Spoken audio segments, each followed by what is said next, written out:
Good day mga lods. Ayan, so dito naman tayo magpa-vlog.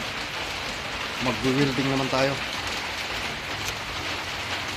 So habang maaga pa, relax muna tayo. Duyan muna tayo. Bali may gagawin tayong 5,000 liters mga lods. So swerte. Natuloy din yung storage na matagal ko nang inaantay.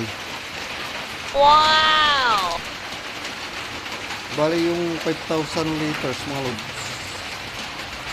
kung kukumpitin sa galon, nasa 1,300